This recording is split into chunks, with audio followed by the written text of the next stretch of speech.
my God, it's been a minute since I go live, and it's just so exciting to be here. And I hope everybody is having a wonderful Earth Day or Earth Week or Earth Month. And I wanted to start a series of conversations with people doing incredible things in the environment to celebrate Earth Month. And I just want to give everybody the full disclaimer. Hi, everyone. Hi. I just want to give everyone the full disclaimer that it's extremely difficult for me to celebrate just 1 month of Earth in honoring and protecting our planet, because I truly believe that this is an action that we have to take every day at every time. So protecting our planet and being good environmental stewards is not something that we just come in July to do. It's something that we should be doing always. So having said that, I am Aura Vasquez, and I am a community leader here in Los Angeles. I am calling you from, or I am live streaming from the unceded territories of the Tuvenga land. And if you want to learn more about what your indigenous land is, you can check the link in my profile and find out more. But with no further ado, I am super stoked today to be welcoming someone that has been doing some amazing work, a little bit different. And I wanted to spend some very helpful time for us to understand better pedestrian safety and how that relates to climate change, and how that is also very connected to environmental racism. So have your questions ready and be sure to join the conversation. So, hi, John. Hey, how's it going? It's going well. Thank you so much for coming and speaking with me. Yeah, excited to be here. This is super cool. I've never done this kind of live streaming before, so I love that you're doing this. It's a great way to engage the public. Yeah, no, I've been doing it for a minute, and let me take my glasses off because why not? But it's been my I've been live streaming for a while, and I actually ran something called Aura's VTH, virtual town hall meetings or town halls, where I invite people and we have all sorts of conversations. I also had a series of conversations with people that are running for office, and those are get to know the candidate. And I love to do or host this type of spaces because it allow me to really speak to people heart to heart, to get to know them better. And for me, the most important thing is for my community to be involved and to learn more about what you do, and also to come out with a better understanding on where things are, here in Los Angeles. So I see that we're having a little bit of a difficulty on Instagram. I don't see you here anymore, but I want to welcome everyone that is watching from Facebook. We have Twitch, we have Twitter, we have YouTube. So if you want to go to Twitch and because you want to browse Instagram while you watch our conversation, you can do that and check out my Twitch account at Aura Vasquez. So, okay, let's see where you're at. Let's get you back in here with the Instagrammers. Please have your questions ready. You can just simply post your questions in the chat, and I will be able to pull them in and get you in. So I don't know. You might have to close your Instagram and like completely and open it back up and see if maybe that might reset. But I see you here. I see you back. How are you? Good, good. I'm back. Awesome, awesome, awesome. Excellent. So I'm very curious because you and I met in a community meeting. We're neighbors. You live Yep, in fellow Koreatown, yep, which yep, yep. was my old stepping stones too, my own stepping grounds. And so why don't we start by you sharing a little bit about who you are? Sure, yeah. So my name is John Yee. So for my daytime job, I'm the executive director for Los Angeles Walks. We're LA's pedestrian advocacy nonprofit. And what we essentially do is we work with communities and try to make them more walkable. It seems like a simple thing here to do in LA, but as many of you know, our city is very car centric, and so what we do is we make sure we have flat sidewalks, crosswalks, communities can walk to school safely, they can access their grocery stores with dignity and safety as well. So that's the kind of work that we do. And for Earth Day, I mean, I think definitely I get connected with that, which is about 50% of our greenhouse gases in California come from vehicle pollution. So definitely 50%. 50%. So Let it trying all to, sink in. You all yeah, y'all. 50. So definitely transitioning away from that, investing more in pedestrian infrastructure, making sure people bike more, using public transit is a big part of how we transition ourselves in our city away from it too. So, but yeah, like you mentioned, I live in Koreatown. I was born here. My family immigrated here back in the late 70s. And so yeah, I consider this is my home. So really, really good to be here with you. And yeah, looking forward to talking more about this. Yeah. So it's so interesting because I'm also an immigrant and I'm a first generation immigrant, actually. I wasn't even born here. But one of the things that is so interesting to me is that I'm Afro Latina, I'm from Colombia. And in my city, Cali, we have, the ciclovia, which is a concept that now LA has kind of adopted, and it comes from Colombia too. This is a tradition that was kind of normal to us for a really long time. But walking is like the everyday. Like there's no big deal. It's actually great. Like you go but in Colombia, at least in my city, in Cali, we have tons of open spaces and parks, and we have tons of bike lanes, and it's not as controversial. I'm in the neighborhood council, and sometimes when we get any pedestrian safety projects coming in before us, Yeah.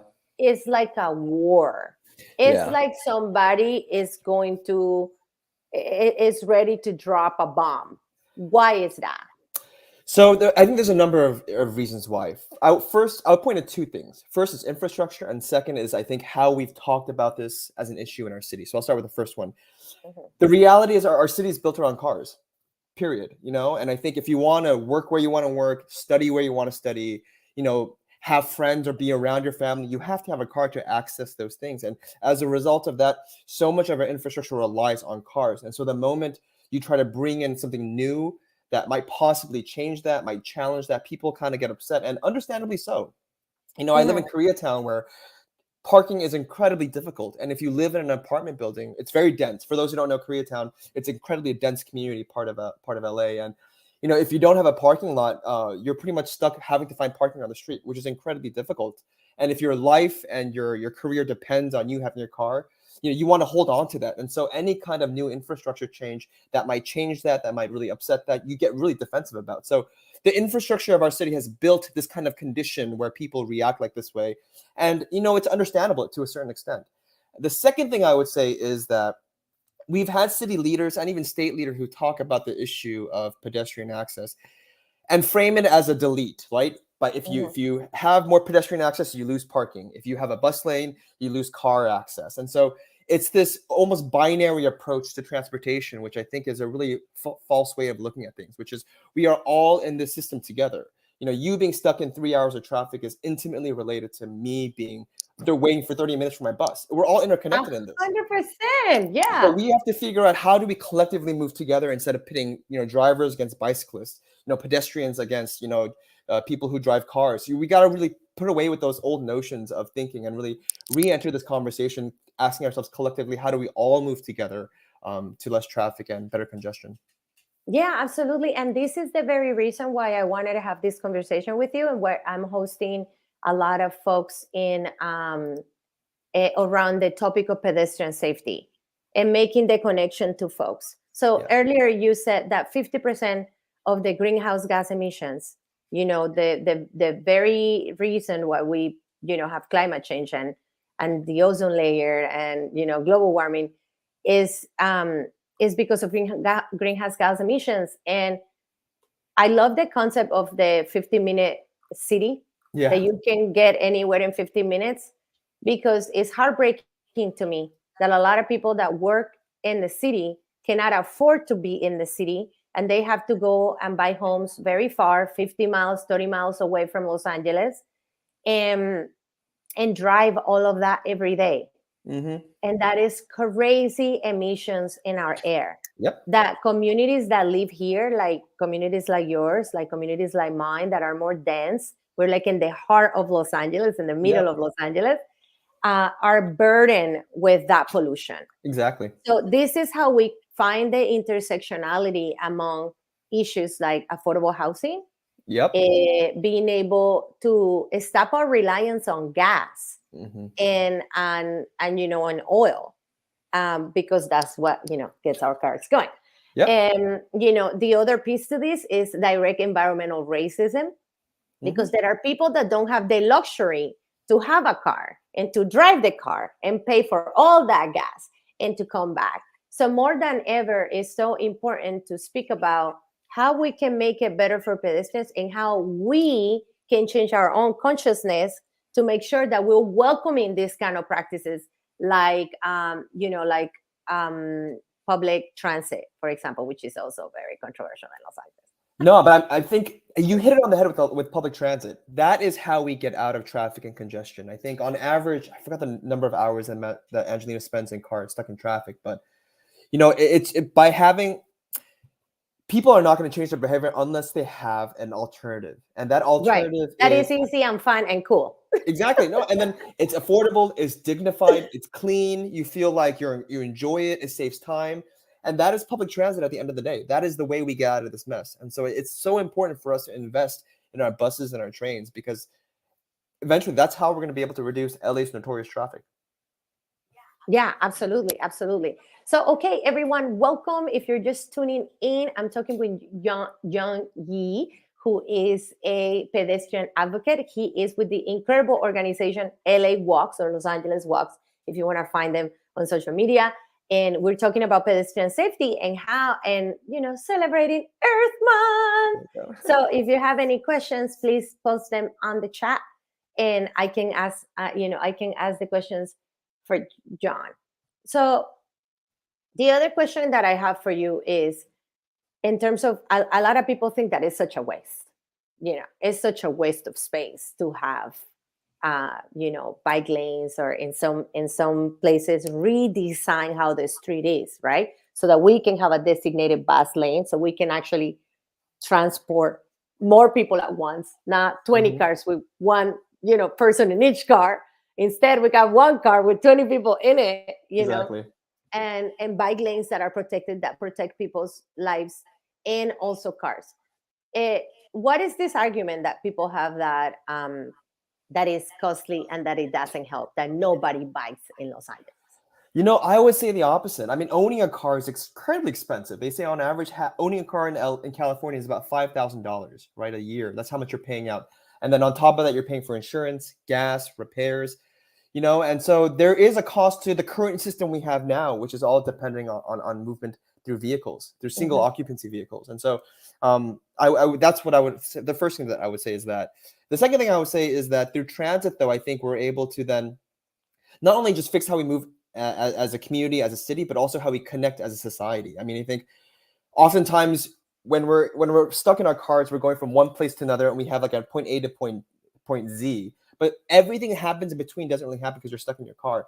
I think when we have a society that's built around public transit, where we share public space, I think we start understanding what that means and start becoming more public with each other. And so an example I like to bring up is, LA, we pride ourselves being progressive, being liberal, but when it comes to investing in public spaces, having dignified parks, having good subway stations that are clean, these public spaces where we invest our funds in, a lot of those places are really decrepit. They're places that people don't want to be, and oftentimes you have to go to the Grove or these private commercial spaces to have these like experiences. But, if you go to other cities, in South America, in Asia, you have very well invested public spaces, whether it's our parks, rivers. And I think that's something that LA is really lacking. And I think that has an impact on our civic society as well, if we don't have these treasure spaces.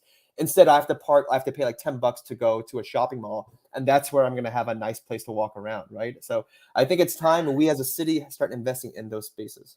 Absolutely. And I'm so glad that you're mentioning open space and green space, because in the pandemic, we really saw the need in more dense areas. And I can just speak for my neighborhood, and I know your neighborhood really well because I used to live there too. There's not a lot of park poor. K-Town is extremely park very park poor and very dense. And one of the things that we decided to do or take on in my mutual aid at Ready to Help was to try and figure out ways in which we could find more public spaces and green spaces for the public. And that's when we started advocating LAUSD to open their playgrounds as community parks. Mm-hmm. And we've been quite successful. A big shout out to the kids from Alta Loma. The city of Los Angeles owes these kids so much, because now there is 20 schools that are going to open as community school parks in park areas. So all of these things, right? Me being able to bike to my park, to my local park, and maybe read a book or meet a friend or exercise or do a yoga class or just sit and watch people pass by. Yeah. Because sometimes, in the pandemic, we saw that is so important. It's so correlated with the way that we do urban planning. Why the planning in Los Angeles is so backwards or poor in terms of pedestrian safety? That's a great question. I would point to a number of structural issues, but I think it might take a while to get through all of them. Please just give me the highlights. Yeah, definitely. I'll talk about Koreatown because that's what I know. I think Koreatown, for us to buy a new park, it's expensive. Land is incredibly expensive, at least in K-Town, right? And so to build a new park is incredibly pricey.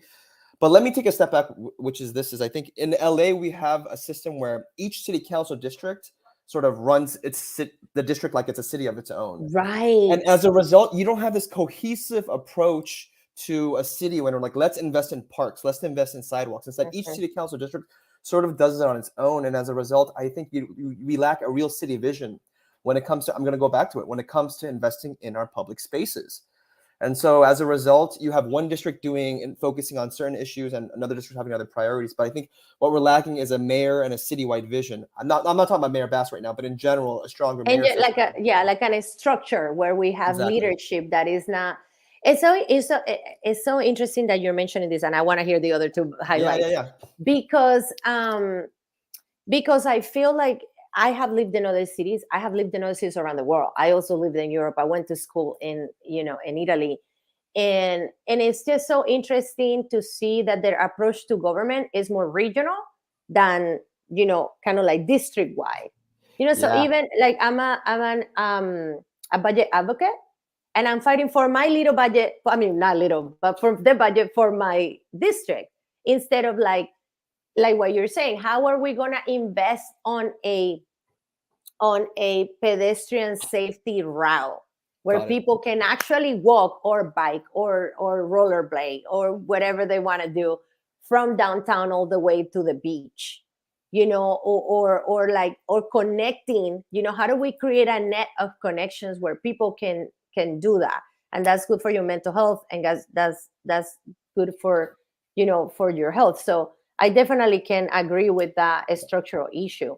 What would be another structural issue that we need to tackle? Oh, this is, and I know you're running for office. So when you get elected, this is something that's incredibly important and that our city lacks.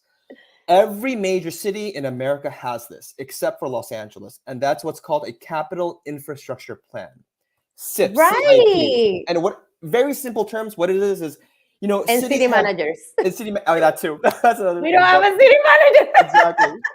But every city has big projects, right? Building an airport, fixing the sidewalks, these things that take time and money. And what major cities do through a capital infrastructure plan is have a timeline of when that's going to be complete, how it's going to be funded. So there's predictability when it comes to infrastructure. In LA, we don't have that at all. We literally build our budget on a year-by-year basis. And so it's unpredictable. It's not transparent. And there's no cohesive approach to how we invest as a city in these infrastructure projects. Instead, again, it's by council. And so I think that's one of the biggest systemic issues that we're facing here in Los Angeles. Yeah, absolutely. So some people are I've seen like the chat's on fire, by the way. But and for those of you that are in Instagram, I'm gonna read one of the comments. We need a car-free parts of our cities, like they do in other parts of the world. So and like in Colombia, this happens too. We have like plazas. We call them plazoletas for my Spanish folks. We have like plazas in which you can bike and you can kind of have in Colombia, right? I don't know, we can pull that off here, but in Colombia, you can have like a cocktail. They have like a cafe, people are kind of hanging out. There's maybe music, or just people are talking and just like enjoying being outside, So I mean, I am so committed to that vision. And I am so committed to that vision in a way that is doesn't create displacement or gentrification in places. Because actually we working class people of Los Angeles deserve to have that type of infrastructure, and we're the Exactly. ones that need it the most. Exactly. And you know, in LA, when we talk about car free, what do we think? What car free areas? We think about the Grove, the Americana, Third Street Promenade, incredibly like glitzy commercial areas they got to drive to walk around. We have to start thinking outside of that. Like, how do we create these spaces for our communities that doesn't have to rely on like bringing in commercial like money, instead just giving it for the community. So it goes back to how do we create these public spaces and that are actually contributing back to the community. Absolutely. And something that is very interesting and is that in Los Angeles is so acceptable that those type of open spaces are malls. Yeah, they're all And let's malls. just remember, this is the top of like capitalist dream. Yeah. Bring yourself to the mall and walk around, and then in the meantime, Yeah. window shop, and hopefully you can spend all your money on us. Disneyland is another great example. It's Right. when I go to Disneyland, I'm like shocked how much they adopt pedestrian infrastructure. They have mass transit there. They have sidewalks there. They have they have it all, right? And you pay all this money to go there. Why can't we have that as a part of our city? Yeah, absolutely. And so definitely I'm really committed to that. And I learned a lot from a former commissioner in New York City, that she transformed zoning. She changed the zoning of New York so to take advantage of the little corners and the little pockets that Yeah, we exactly. have, and Parklets. and like, and create little spaces where you can just like sit around. And I know what you all are thinking right now. I know that you're like say, well, you're gonna change the zoning and now we're gonna become Manhattan, or or like we're gonna there's a lot of worry in among neighbors that changing zoning means that we're gonna change the makeup or the culture or the personality of a neighborhood. That certainly we're gonna have Manhattan style buildings in the middle of neighborhoods. Mhm. And that's not what I'm insinuating here. I want to see a Los Angeles that has a space for pedestrians where we can walk and we can recreate and meet other neighbors and, and embrace small businesses. And at the same time, that can sequester carbon. I want to see a lot more trees in every little space that we can. And also just a place where we can care for our mental health, which Yeah. I don't think I don't feel right now that if I go around in my neighborhood, I feel like, oh, this is a perfect, and I live in a really nice neighborhood in Mid City. Mid City is cute, but it's really hard. I also know that you have aspirations, political aspirations. What are some of the things that you want to accomplish, and why do you think in this moment it's important for you to step up? Yeah, so I'm running for the Assembly District 54, so the California State Assembly. And, you know, the primary reason why I'm running is because when it comes to day-to-day life issues, like stuff we talked about, public spaces, safety, education, transportation, I really feel like there's been a resignation of duty on the state level. And I think there's so much more we can do as a state. We are the fourth largest economy in the world, right? California alone. And so the budgets that we can do with that, the leverage that we can build with that, I think can go a long way in really fixing the day-to-day issues that we face in LA. And so those are some of the issues that I hope to really to do when I'm in the assembly. But I guess transportation, as I've been talking with you about pedestrian access, is going to be one of my bigger ones. Definitely figuring out how do we use the state power and the leverage that we have to really fix local issues here when it comes to transportation. And one of the issues that I've been talking about is LA Metro Board, right? How do we directly elect our LA Metro Board? I think that's going to be incredibly important, right? We need people who are running the system to be actual users of the system. If you don't ride the trains, if you don't ride the buses, how are you going to determine $1 billion budget pretty much for the agency? And so I Isn't think that something? yeah, we need you people who know write the system to make the decisions. Isn't that something? I am so grateful for your calling out this specific point, because I don't know. I mean, I want to do this exercise. If you're watching this live stream, put icon in the comments if you ride the public transit. Oh, I Put a don't do little it too. heart, put a little thumbs up. Let me see. If you ride public transportation in Los Angeles, put a thumbs up. Here is a huge issue that we have with public transit in LA. in general, people view public transit as if it's less than, and it has to start with us. We have to change that mentality. We have, if it's more like the other day I went to in my neighborhood, but maybe like a mile or two west. I went to have breakfast with a friend, and I took the bus. Yeah. Well, because right now I don't really have a car. I drive a Vespa. I drive a motorcycle, a little scooter, and people think I'm crazy because people see that, right, that people driving in Los Angeles is dangerous. And I'm not insinuating that people should get a motorcycle, even though it's really fun. If you all want to do it, call me up and I'll let you know. But look, we have some people here in the chat, and only one person has said that they take the bus. So I don't important. blame you if you don't, because the buses are not that reliable in LA. I mean, That's the other part. I'm blessed to live in Koreatown and work in downtown. But if you live in other parts, sometimes you have to wait 20 minutes for the bus. The train Yeah. sometimes is super unreliable at times. And so, yes, I think the public needs to embrace transit and use it. But at the same time, I think it's also the responsibility of these agencies to provide better service, cleaner service, and more reliable service. I mean, it's funny because it just like the other day, like literally the other day, I was in the bus and I pay for my bus. Okay, Desnito, my New Yorkers, please chime in here. I Yeah. see you in the chat. So you see, he takes the train and bus all the time. I used to do that in New York. I never owned a car in New York, Yeah. ever. The first time I owned a car was when I moved to LA 13 years ago. And it's so funny because I got in the bus and I paid for the bus here in LA. And I said, oh, can I have a transfer, please? And she was looking at me like, excuse me? Yeah. And because in New York, when you pay for your fare, right, when you get in the bus, that Metro card or the pass, whatever that they give you, you can use it to transfer one more time to another medium of transportation, so that you can connect, right? So like, let's say I'm going from here to the beach and I need to take 2 buses, so that I can get off that bus, and with that card, with that Metro card, I can transfer to the next bus. If you are a low income person that already rely on the public transit, and you have to constantly pay for a fare, I don't know what to say. Yeah, it's a burden. I There's don't know what movement to say. there's activists who are now saying that transit should be free, which makes sense. Absolutely, it should be free, especially here that is just so unreliable and Yeah. so inefficient. I'll do you one better, actually. If you go to Japan, the same card you could take the metro in Tokyo is the same card you take the train from Tokyo to Kyoto and then take their subway system there. So one card is universal for all public transit in Japan. And I think that is the vision that I think we should start thinking, is how do we make it easy, frictionless when it comes to moving about outside of cars?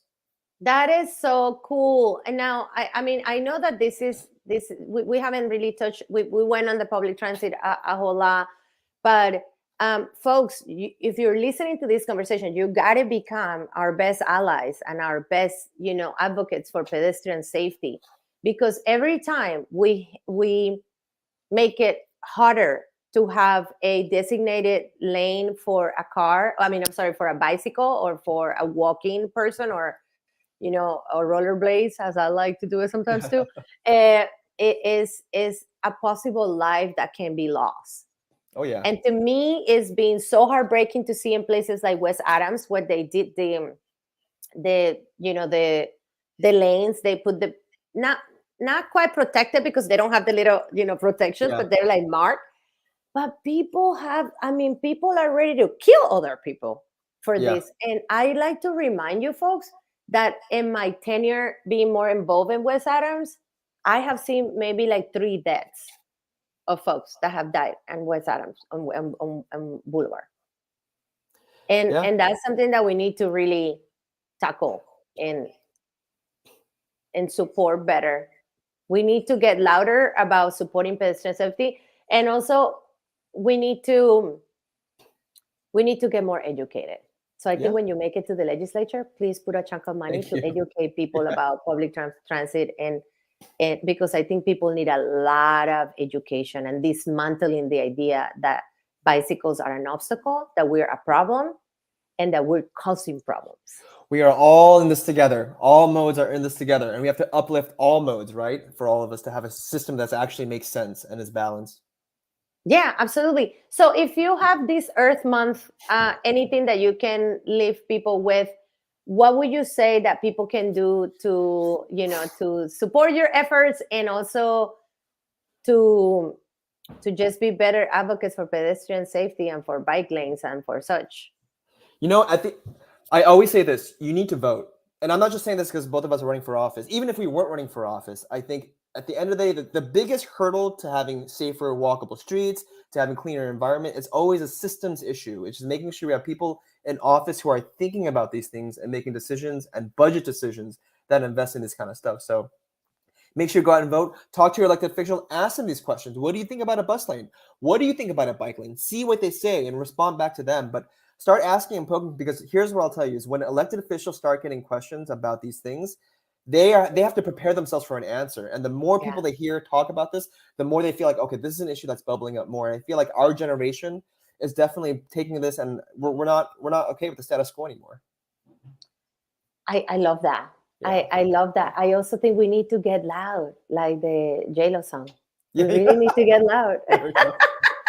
We need to get loud because the voices that come against these projects are so loud, Yep.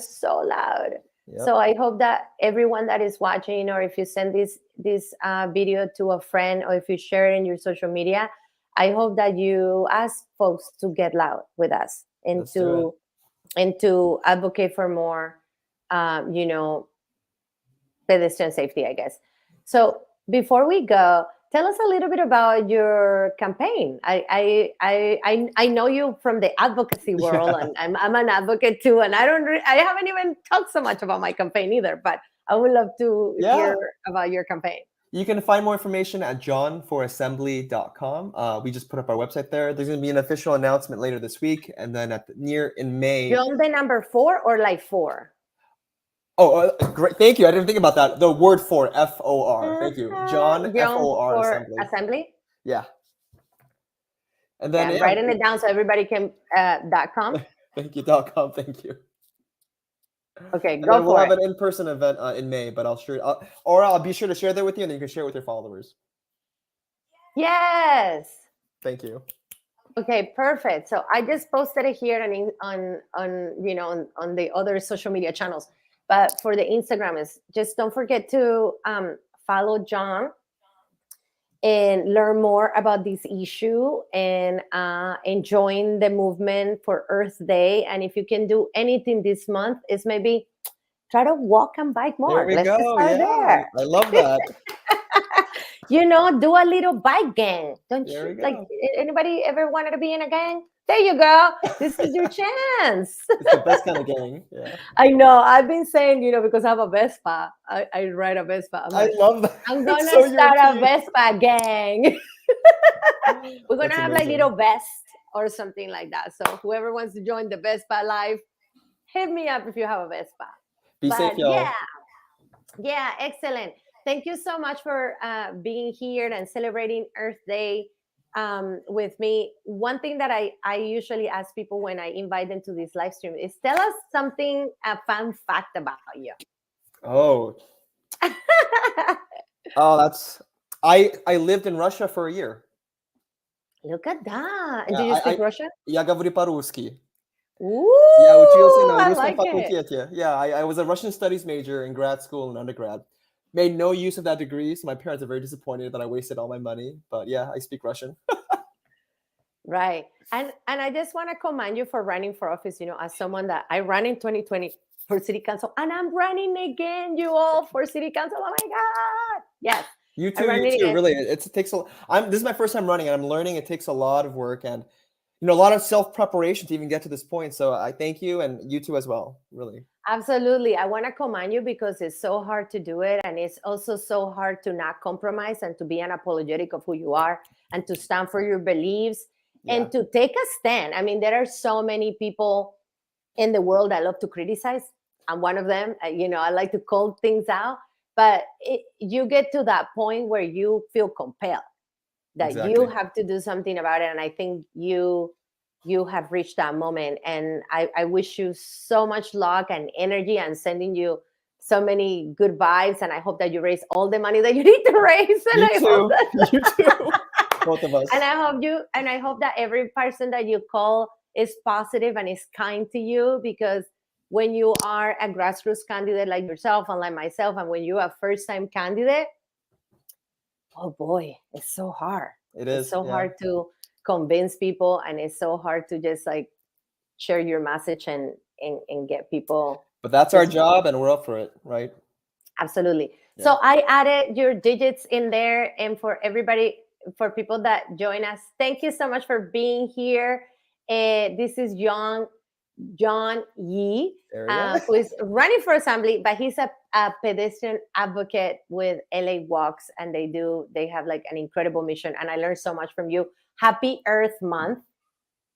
Thank you. And, Happy Earth Month to you. and I'll see you very soon. Sounds good. Thank you, everyone. All right. Bye, John. All right, gang. That was it. It was short and sweet. I hope that you all got a really interesting a view about what pedestrian safety is and how you can get involved. And of course, the conversation always continues online. Please help me share this message and help me get to more people across your networks by sharing this video. Thank you so much, everyone. And I'll see you next week. I see you very soon with another Earth Month live stream. Big kiss. Bye, everyone.